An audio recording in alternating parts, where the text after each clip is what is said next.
আল্লাহ পাক সূরা তওবা ৭৭ নম্বর আয়াতের মধ্যে যে কথাটা সুন্দর করে বুঝাইছেন সেটা হলো আল্লাহ পাক মুনাফিকদের অন্তরে মুনাফিকি পয়দা করে দিয়েছেন। এরা আল্লাহর সাথে ওয়াদা ভঙ্গ করেছে, মানে এরা আল্লাহর হুকুম মানে নাই, আল্লাহর হুকুম তারা মানে না। মানে আমরা যেরকম নামাজ কালাম পড়ি আল্লাহর হুকুম মানি না, এরকম আমরাও মুনাফিকের কাতারেই পড়েছি।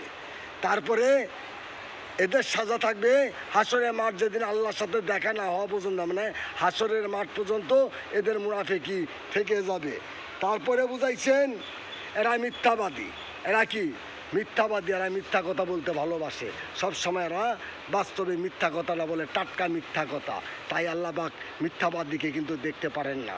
আল্লাহ পাক আপনাকে আমাকে এই সমস্ত মুনাফিকদের হাত থেকে রক্ষা করে এক আল্লাহর গুলামি করার তৌফিক দিক এবং নেককার বান্দাদের অন্তর্ভুক্ত করুক। আল্লাহ পাক আপনাকে আমাকে সবাইকে এক আল্লাহর গুলামি করার তৌফিক নসিব করুক। 5 ওয়াক্ত নামাজ কুরআন পড়ার তৌফিক নসিব করুক, রোজা রাখার তৌফিক নসিব করুক এবং এক আল্লাহ পাক আপনি আমার মৃত্যুর সময় কালেমাত তাইয়্যিবা নসিব করুক, তওবা নসিব করুক এবং ইমানের সাথে খাঁটি মুসলমান বানায় যেন আল্লাহ পাক আপনাকে আমাকে কবরে নিয়ে যায়, এই দোয়াই কামনা করি। আমিন। আমি আপনাদের জন্য দোয়া করি, আপনারাও আমার জন্য দোয়া করবেন ইনশাল্লাহ।